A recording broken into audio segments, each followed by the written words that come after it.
सिराज साहब, आपके ख्याल में ये सियासी तौर पर नुकसान पहुंचाएगा पीटीआई को, ये दोनों असेंबलीज डिसॉल्व करने का फैसला? एक खैबर पख्तूनख्वा में 10 सालों से उनकी हुकूमत है, लेकिन अब उनकी इस दौरानिया के अख्तिताम पर सिचुएशन ये है कि एक तरफ सूबा भर में बदअमनी है, दूसरी तरफ सूबे के लोग कतारों में खड़े हैं आटे के लिए।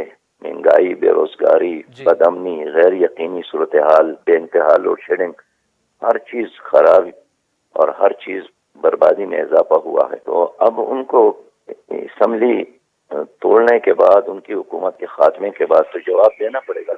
सही बात कि वो जो है उन्होंने 10 साल में इस सूबे के लिए क्या किया, पंजाब के लिए क्या किया, मरकज में उन्होंने क्या किया। और सिराज साहब, क्या आप भी का मसला नहीं है, तीनों पार्टियां एक्सपोज हो गई। अच्छा, उसी जानिब में आ रहा था सिराज साहब, क्या आप भी समझते हैं कि फौरी इंतखाबात ही मसले का हल है? देखिए, हम तो पहले से कहते हैं कि इलेक्शन रिफॉर्म्स हो जाए और इलेक्शन हो जाए। इलेक्शन रिफॉर्म्स के बगैर इलेक्शन हो गया तो फिर यही सिचुएशन होगी, लोग एक दूसरे को तस्लीम नहीं करेंगे, आपस में लड़ाइयाँ होंगी।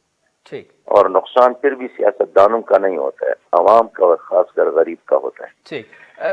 सिराज साहब, जमात इस्लामी ने बड़ी अच्छी कारकर्दगी हमने देखा कराची के लोकल बॉडीज इलेक्शन में।